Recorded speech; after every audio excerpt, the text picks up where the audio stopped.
Well, hello, friends. It's time for another episode of Machine of Death. Today, Starvation. Clearly, I'm not starving.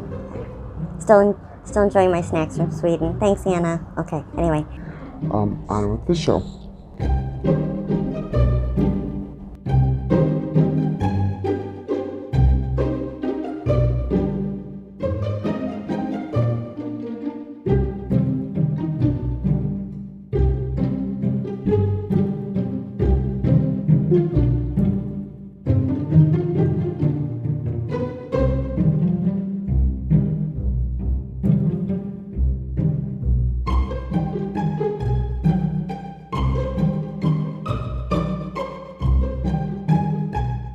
Starvation.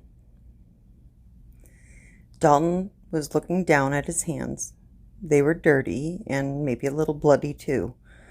One of his thumbnails was split wide open. I guess I always just figured, what the hell, you know? They were in the jungle now and things were quiet, relatively speaking. They were just sitting there, like nothing happened. Just two guys sitting in the jungle waiting for the shock to wear off. I mean, it was going to happen either way, right? Johnny sat still, hugging his legs and his arms. He was younger and smaller than Dalton, just out of basic. The sunburnt skin was still peeling off his bare shoulders. In a few more weeks, he'd be tanned just as deep as everyone else. "Still, man," he said. "The army?" Dalton laughed, his lips curling up around his big teeth. "Yeah, I know," he said. "Goddamn stupid kid, huh? Signed up the day after I found out. It's like that where I come from, though. I figured it was there on the streets or here in the jungle, and I sure as hell didn't want to catch it back there, not without seeing something first, not without doing something." His lips stopped smiling now. The smile had never reached his eyes anyway. Never seemed fair. Johnny rubbed his arms with his hands. There was no reason why he should have been cold, but suddenly he wanted his jacket. But it was back there, back with the others in the clearing. Johnny just hugged himself tighter and shook his head to clear some gnats out of his face. "You ever think any time that only every day, kid?" Dalton stood up, stretching his arms over the assault rifle slung across his back. He had held on to his jacket, his gun, his pack, his helmet. Johnny hadn't thought to take anything with him. He'd just run. But Dalton had somehow managed to keep all of his kit. Every stinking day. Every time those guns started going off, I thought I was done for. But I never knew which way it would come from, so I just kept running. Just kept going the way they told me to. Johnny watched Dalton pace under the trees. He was a big man, well-muscled. Johnny felt like a kid next to him. Even in fighting form, Johnny still looked scrawny. He had tried everything to bulk up, but he never could. "Even back there on the chopper," said Dalton. "I thought that was it for sure." He turned suddenly, looming over Johnny like a scarecrow. "Homicide don't mean anything except you get killed by somebody else. It doesn't have to be on purpose. It can be like that crash back there, just as long as it's the pilot's fault." "You didn't die," said Johnny. Dalton grinned. "I know it," he said. He squinted down at Johnny a minute. "You ready now?" Johnny straggled behind Dalton as they came out of the jungle into the clearing. Streaks of fuel burned in the grass, the flames pale and languid in the bright midday sun. But they were still hot and smoky as hell. The smashed chopper was only about 20 yards away, a crumpled aluminum can surrounded by 4 smoldering lumps of black. The rest of the men. Dalton brought the nose of his rifle up and put his finger on the trigger. They hadn't seen any enemy fire when they had gone down, but it was hard to be sure. And even if the bad guys hadn't been around before, there was nothing like a crippled chopper to bring them out of cover. "Keep your eyes open," said Dalton. Johnny just grunted and drew his knife. It was the only weapon he had anymore. The two men picked their way carefully through the tall grass. A few yards away from the helicopter, an injured snake lay writhing in the grass. Dalton kicked it out of the way with his boot. Then he motioned up to the chopper. "Check if the radio's still working," he said.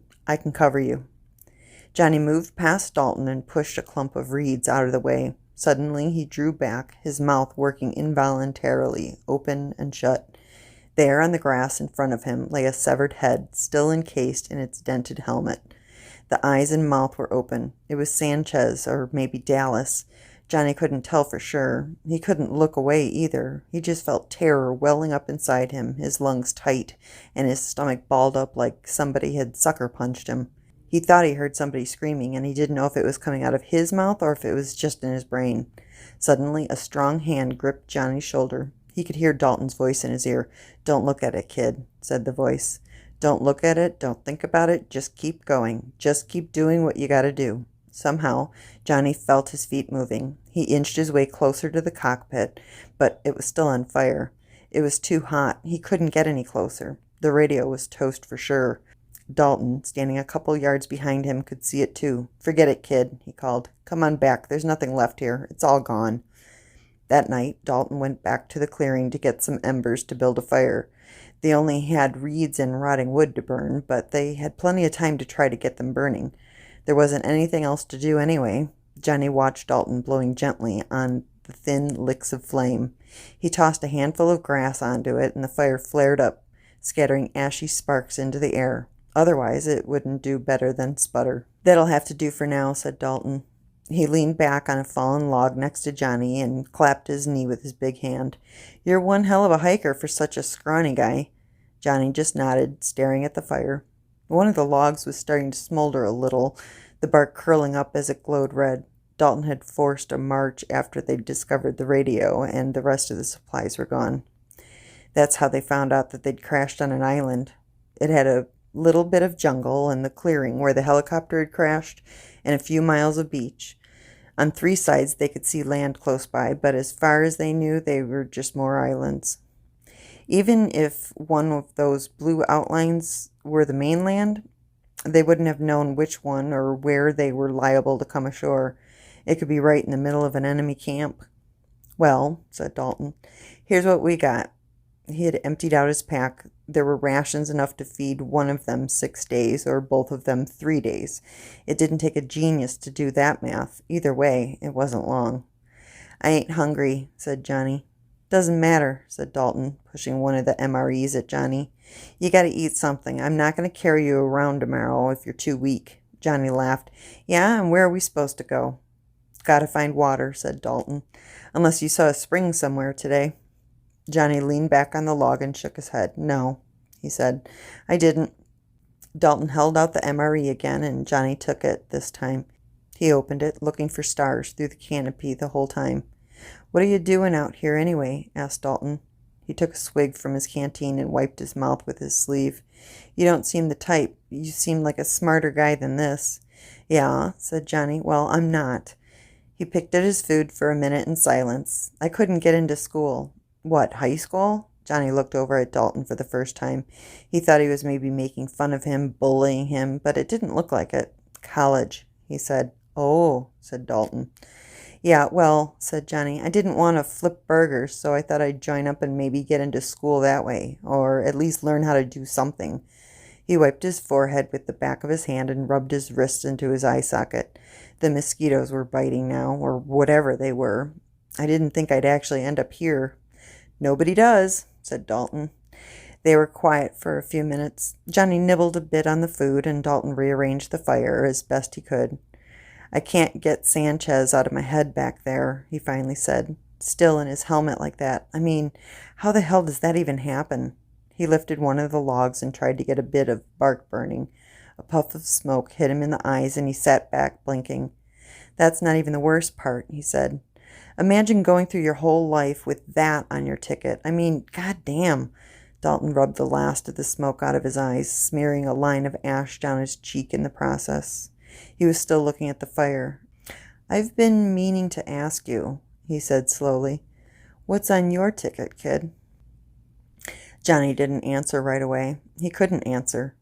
As soon as Dalton had mentioned Sanchez, his bowels had all gone weak and his stomach had flopped and risen, forcing all the air out of his lungs. By the time Dalton turned around again, Johnny was already vomiting his dinner back out into his hand. Dalton jumped up to his side, and Johnny felt his big hands pressing against his head. "Oh, hey, kid," said Dalton. "I'm sorry about that. I should have never said that stuff about Sanchez. I keep forgetting this is your first time out here." Johnny didn't feel any better in the morning light. Heavy beads of sweat clung to his forehead, and his skin felt like it was stretched tight across the bones of his face. Dalton had given him the canteen in the night, but he had drunk it dry. He still hadn't eaten anything. "You okay, kid?" asked Dalton, feeling Johnny's arms and legs for fractures. "You sure you didn't get hurt in the crash? Does anything hurt? You could have been in shock most of yesterday and never even known it." Johnny shook his head. "No," he croaked. "Just shook up, that's all. I'll be fine in the afternoon." Even as he spoke, he knew it wasn't true. He felt terrible, like he was floating on the surface of a fast-moving stream. He was only wearing his undershirt and his pants, but even so, he felt like he was being slowly smothered to death. Like snakes were coiling themselves around his body and biting his bowels. "I think I drank all the water," he said. "Sorry." Dalton shook his head and picked up the empty canteen. "Don't worry about it, kid. I'll find some more." Dalton stood over Johnny a second longer. He seemed to be thinking hard about something. Then he put the rifle on the ground next to Johnny. "Here, be careful with this," he said. "But I'll probably be gone all morning. If something happens and you need me, let off a round." He stood up again. "And for God's sake, kid, don't shoot me when I come back." By afternoon, Johnny was a little better. He heard Dalton crunching through the undergrowth, and he reached out to push the rifle away. He hadn't even been touching it before, but it was better to be safe than sorry. A minute later, Dalton knelt down next to him, holding the canteen to his lips. The water tasted gritty, but it was cool and wet enough. "Did you find a spring?" asked Johnny.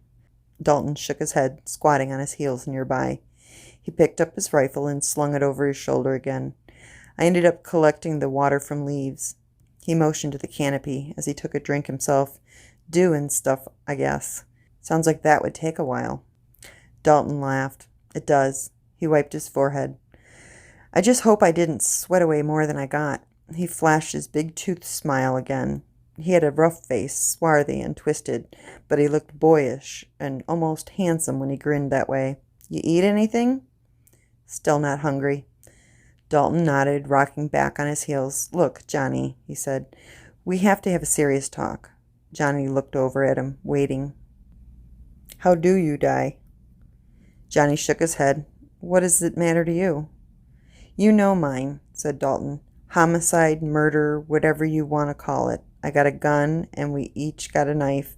I just want to know how this ends. You and me alone here? What chance do we got?" Johnny's eyes widened. "What are you talking about?" "Look, kid, we don't know where we are. Maybe we're close by home, and maybe they're looking for us right now, and maybe a chopper will fly overhead in the next 5 minutes. Maybe." Dalton scratched the side of his face, stretching his mouth. "But maybe no one else knows what happened to us. Maybe we're stuck somewhere they can't get to us. Maybe they got other problems." Johnny just looked at Dalton. He still felt a little feverish. He understood everything Dalton was saying, but it sounded like it was coming from far away. "We might be here a while," said Dalton. "That's all I'm saying. We got to prepare for that. And if we're going to prepare, then we have to know what we're up against. What do we have to watch out for, you know?" Dalton tapped himself on the chest. "Me? That's murder. Other people. That's what I got to watch out for." Johnny shook his head and made like he was going to get up. Dalton stopped him. "I'm not talking about you, kid. You're sick. I can take you in a fair fight anyway." He patted the stock of the rifle. "And I got the gun right now, so I'm not scared of you. We got no reason to kill each other. But if you're going to go down homicide too, then maybe we'll get rid of the knives and the guns. Throw them in the ocean or something." Dalton raised his eyebrows and looked down at Johnny. "It's just the two of us here, and if we can keep from killing each other, then we'll be okay. As long as we're alone and as long as we both stick together, nothing can happen to us." Suddenly, his voice softened and dropped. "We got water and food now, but that's not going to last. Not the food, anyway. If nobody comes for us, we're going to start getting desperate.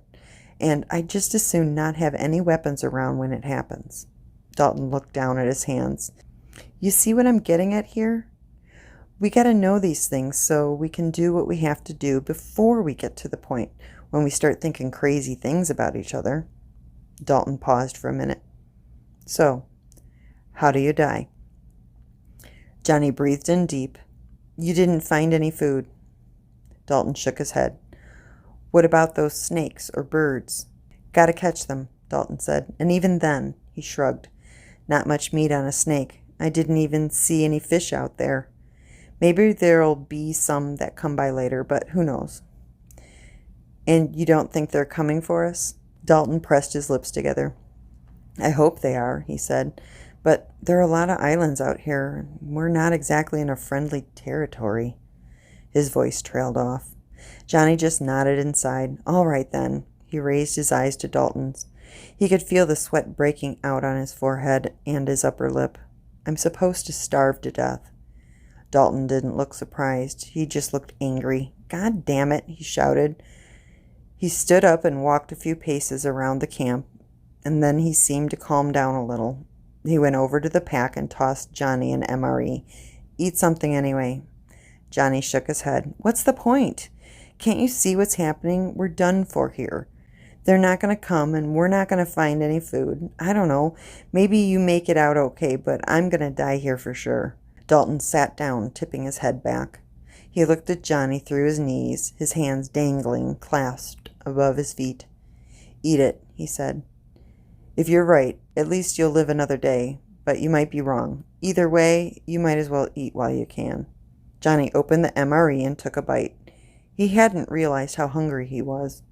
Now that he had food in his hands, it was hard to convince himself to eat slowly. In between bites, he glanced at Dalton. You're not having one? Dalton shook his head.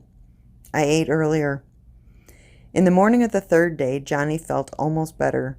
When he awoke, he was still sore and hungry, but the fever was gone.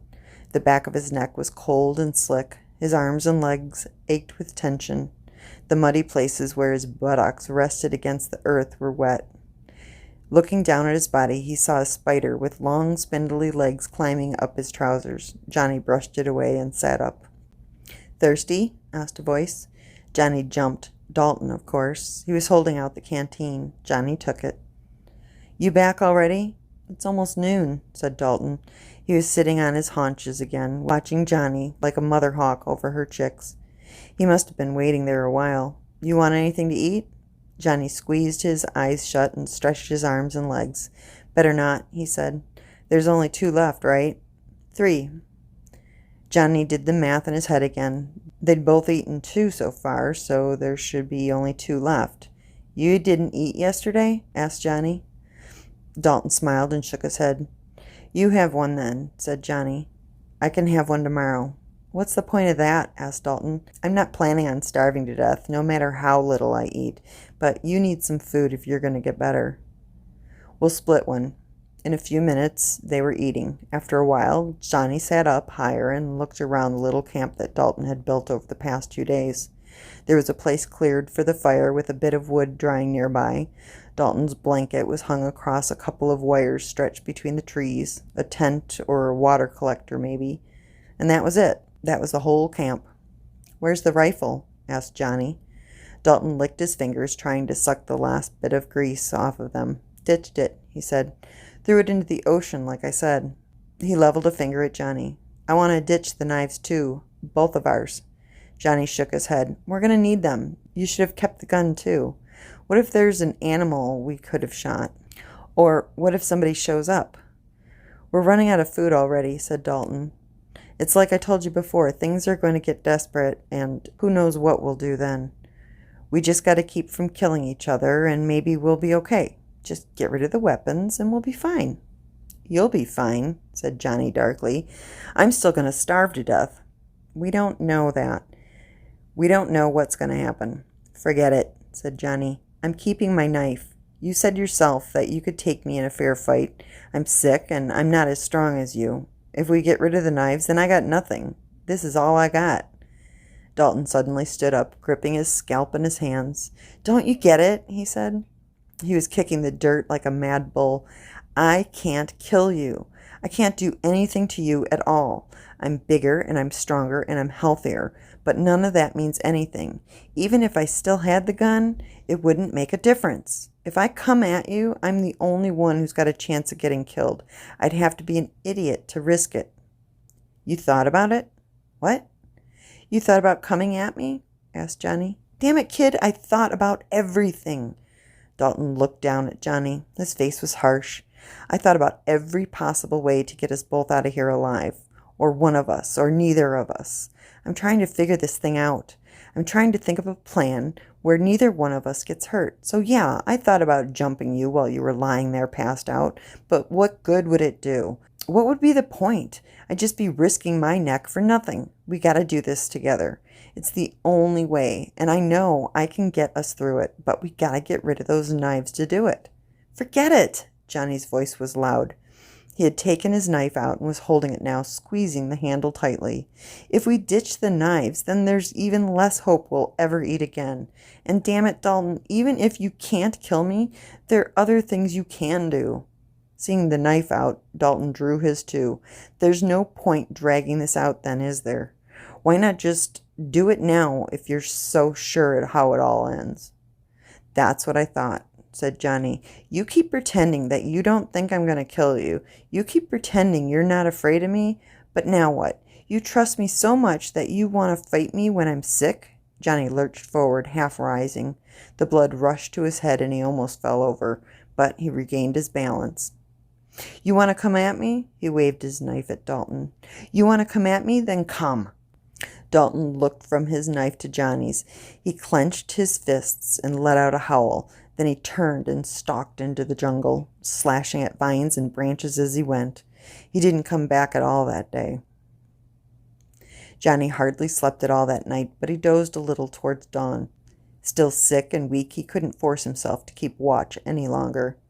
When he woke, Dalton was sitting calmly on a log at the edge of the camp.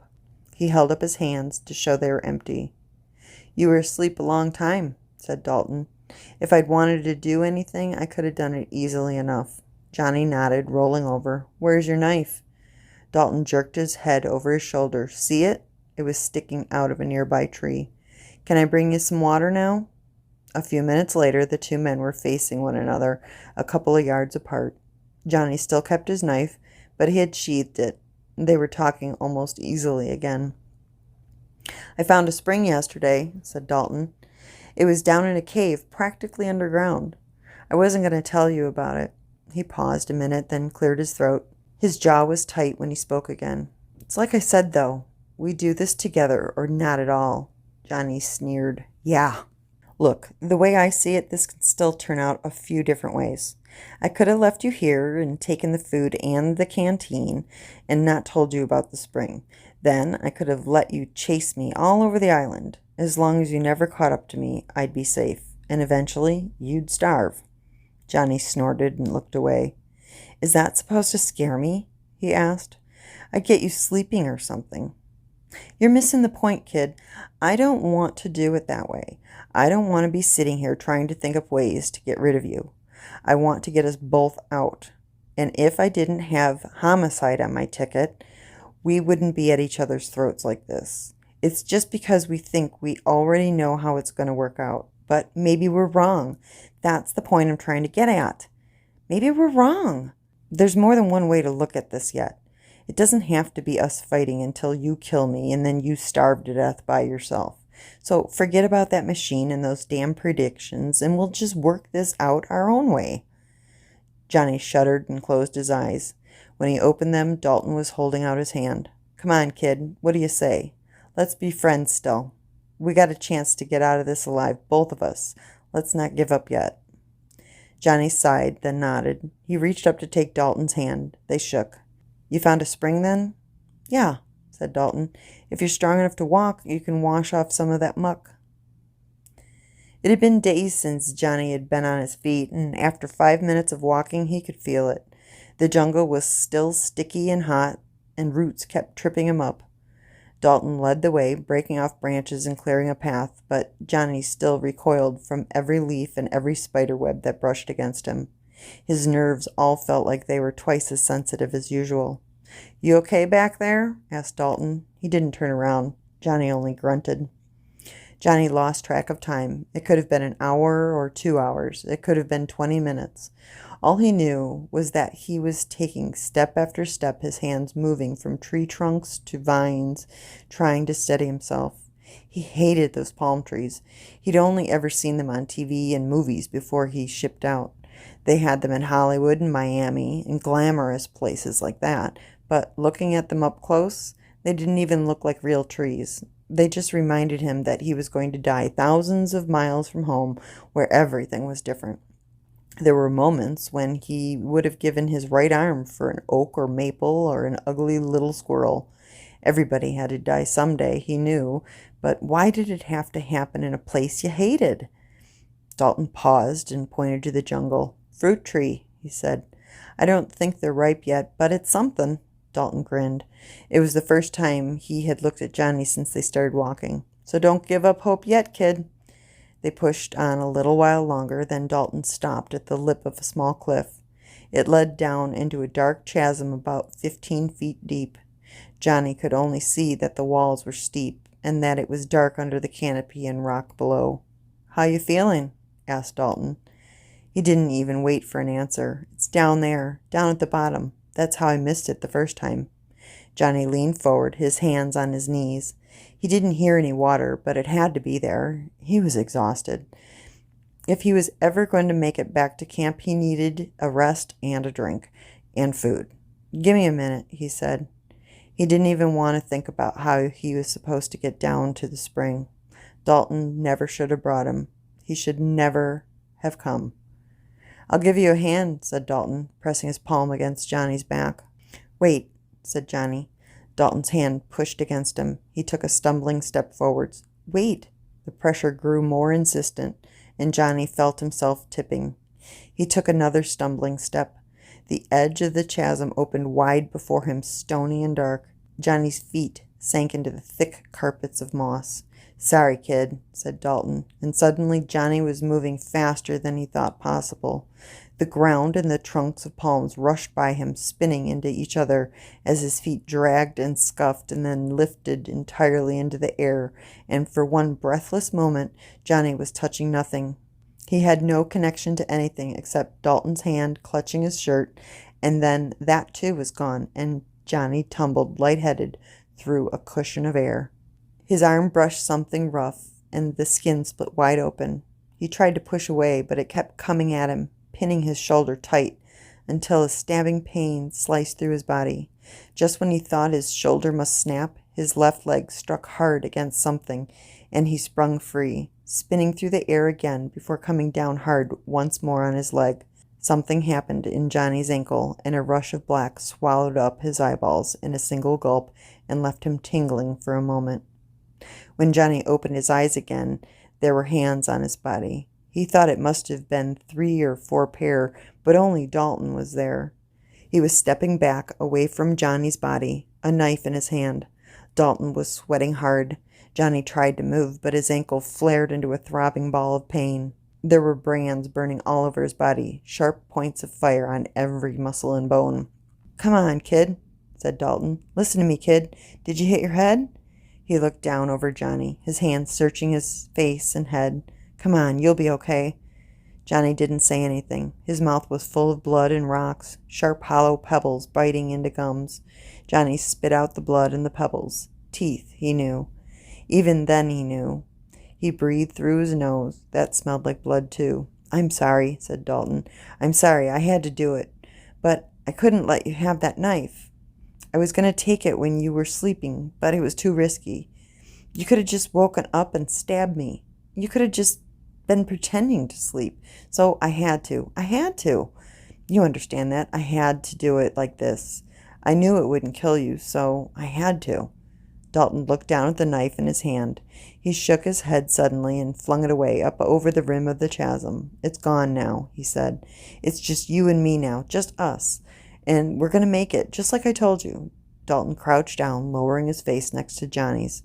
"Just trust me, that's all. I'm going to look out for you. I'm going to look out for both of us. I'll be back with food and water every day. I promise. I promise I'll be back. I know I can do this." Dalton stood again. "You were shutting down," he said. "You gave up. You can't do that. I learned that here. Even though you think you're going to die every minute, you just keep going. You keep doing whatever you can to beat that. And that is what I had to do. And now we'll be okay. You'll see. Just trust me, kid. I know I'm not going to die here. I'm going to die an old man, murdered, warm in my bed. And you too, kid, both of us. We'll be so old we won't even know what happened." And then Dalton was gone again, climbing up to the rim of the chasm. Johnny lay there at the bottom, alone. Time passed. A lot of time passed. Dalton came now and then, or at least Johnny was aware of him now and then. He brought helmets full of water and left them for Johnny, warm, gritty water. There was no spring in the chasm, of course. That had been a lie, like all of it. Holding the helmet in his good hand, Johnny lapped at it.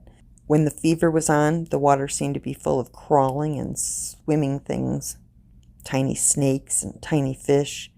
But Johnny drank it anyway, and the snakes and fish wriggled around inside his belly. They wriggled through his intestines and down his leg, down into his swollen ankle. It was broken, maybe infected, but it always hurt, and Johnny couldn't put any weight on it. His wrist was better, at least. It was just stiff and sore.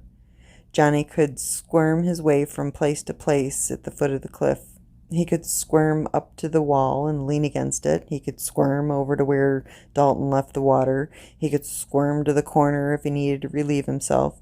But he was stuck down there. There was no way he could make his way back up. Sometimes Johnny was able to fall asleep just before dawn. He would wake a few hours later, the fever gone for a little while. It was then that he felt hungry. The hunger built inside of him day by day, brick by brick. First it was an emptiness, and then it was a nauseated feeling. Johnny heaved now whenever he awoke to the hunger. It was the hunger that was going to kill him, and he didn't want to die. So he woke up and he heaved, and nothing came up save some sour juice and a panic that threatened to swallow him. Every now and then Dalton brought something to eat, a piece of fruit, a little bit of fish, some grubs. They were in a jungle, for God's sake. There should be food hanging from every tree, washing up on every shore. But day after day Dalton brought only leaves to chew. He was eating plenty. There was no doubt of that. Johnny never could have kept such activity on the scant food he was getting. No, Dalton was eating everything and only bringing him the scraps he couldn't finish. It should have been the other way around. It should have been Dalton lying in that hole with leaves to chew and Johnny filling his belly from the jungle. Dalton wasn't going to starve. Johnny tried telling Dalton this once. "You were right," said Johnny. He could barely mumble the words. "You were right. You're not going to starve, and I'm not going to get stabbed." Johnny's fingers clutched Dalton's sleeve weakly. "I'll give you my knife for the food. You take my knife and give me the food. You won't starve, and I won't get stabbed." Dalton unhooked Johnny's fingers from his arm. "There's no knife," he said calmly. "Now listen to me. No one's coming for us. They would have been here by now. I need to swim to one of the other islands and see if I can find anybody." Dalton set down the helmet full to the brim with water. "I'll be gone a couple of days at least, so be careful of the water. Until I get back, that's all there is." Dalton stood and reached up to climb the cliff wall. "And I will be back," he said.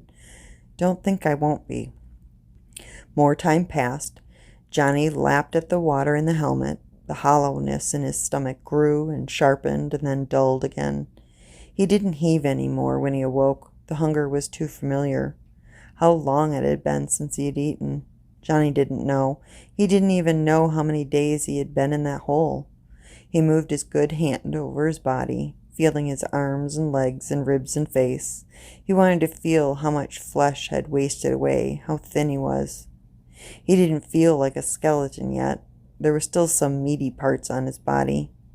He had seen pictures of people with nothing but skin and bones, so he still had time. Of course he did. Hadn't he read that it takes a month to starve to death as long as you have water? But he didn't have much water, not anymore. More time passed. Nobody came. Had Dalton left him there? Had Dalton been killed or captured? Or was he just sitting up above at the rim of the chasm, waiting for Johnny to finally starve to death? Johnny licked a wet rock experimentally. Was that how he was going to live? Was he going to spend a month licking rocks while he slowly deteriorated into a bag of sticks? Johnny's ankle and wrist hardly hurt anymore. He couldn't feel anything beyond the ravening tumult of his stomach. Dalton had done this. Dalton had killed him, had tortured him to death. How long had he been gone? 2 days? 3 days? If he were coming back, he should be back soon. Johnny lifted his good leg slowly, inch by inch. He raised his knee to his chin and curled his body so he could reach the boot. How long had he worn this boot? No doubt his toes were shriveled and black inside, covered in mold maybe, infected, gangrenous. Dalton had done that to him too. Slowly, Johnny picked at his bootlace. It took him ages to untie the knot and pull the lace out of one eyelet. He stopped and rested. His fingers were numb and they felt raw. Johnny pulled the lace again. For hours he worked at it, pulling it from eyelet to eyelet until finally it was free of the boot. He clenched his fingers. The lace was still strong at least. It hadn't rotted. It would hold fast. He would pull it tight like a noose, and it would hold fast. More time passed. It passed darkly, mostly in unconsciousness and in fever. Johnny tried to get used to being dead. As he felt himself falling asleep, he breathed deep and let death smother him. He fell into darkness, long and still, where no dream troubled him. These were deaths, he told himself. He had died over and over again, thousands of times, all through his life. He was always dying, and it was nothing to be frightened of. The only difference was that he had always woken up before. Soon he wouldn't wake up. That was fine. Death was fine. It just meant not waking up. Johnny clutched the bootlace tighter. He woke with a start. One more death over. One more life begun. But something had woken him. There was a scrambling, a crumbling noise. Something landed near his head. "Johnny! Johnny!" yelled a voice. "Come on, kid, wake up!" There was a hand under Johnny's head, and water splashed his face, and he opened his eyes. The voice called his name again. Johnny couldn't see who it was, but the person had Dalton's voice. That was good enough for him. Water was flowing over his lips now, and Johnny swallowed reflexively. He coughed weakly. A head bent down near, and Johnny moved his good arm. He aimed the loop in the bootlace for the head. He tried to catch that throat in his lace. He tried to pull it tight, but he was too weak. He couldn't do anything. "Hey, careful, kid." Dalton lifted Johnny's torso in his arms. Now Johnny could hear other voices up at the rim of the chasm. Johnny tried again with the lace, but he couldn't see anything. He had wanted to kill Dalton so much, and he couldn't even do that. He couldn't even kill a man who fated to be murdered. "Don't worry, kid," said Dalton. He wasn't even paying attention to the bootlace. Probably didn't even realize what it was for. "There's a little camp on the next island over. I got their medic here. I got food here. You're going to be okay. They're going to get us out of here." Dalton hugged Johnny's head in his arms. "I'm sorry, kid. I'm sorry I did that to you, but I told you to trust me. I told you I could do it. I told you. Just keep doing everything you can." "Oh, Christ." Dalton was almost crying now. "I swear to God, I thought they were going to shoot me when I found them. Friendly fire after everything we've been through. But we made it, kid. We made it." A couple of months later, Sarge came to see Johnny in the hospital. His ankle was still mending, but he had finally moved back onto solid food. And his wrist was good enough to write a couple of letters back home. Dalton was right after all. He was going to make it. He was going to survive. Johnny could hardly believe it. "So what did they do to him?" asked Johnny. "Court-martialed," said Sarge. "He'll be in jail a while. Then he'll get a dishonorable discharge." Sarge smiled a little. "They're not going to shoot him or anything. Too many extenuating circumstances. Nobody wants to be that harsh on a man who came back for his buddy in the end." Johnny was quiet. Then he looked up at Sarge. I tried to kill him too, you know. When? When he came back for me with the medic. I was crazy, I guess. I tried to strangle him with my bootlace. Sarge laughed. Son, when he brought you back to me, you weren't fit to make a fist, let alone kill anybody. Johnny nodded. I tried anyway. He shut his eyes. It was the worst experience of my life. That hunger was the worst pain I've ever felt. Johnny shook his head. I never knew what it would be like. I never knew it would hurt so bad. Sarge patted Johnny's leg under the covers. It's over now, son. You'll be on your way home before you know it. Johnny laughed a bitter laugh. Yeah, he said. What did Sarge care? As soon as Johnny was gone, he wouldn't be responsible for him anymore. He would feel fine. He'd gotten him out of the jungle alive and sent him home to his folks. That was fine for Sarge, but Johnny hadn't been lying. Starving was worse than he had ever imagined it could be, and now, since he had lived, he would have to do it all over again someday. Thanks, Sarge, said Johnny, holding out his hand. What the hell? They may as well shake on it. Story by M. Bernardo. Well, what did you think of that story? You know, if you're wondering why all of this is going on right now, it is October. Halloween. Stories of ghoulish outcomes and frightful scares. I know, I just thought of that the other day because it's October. Yeah, it's just coincidence. Okay, see you in the next one. Bye, guys.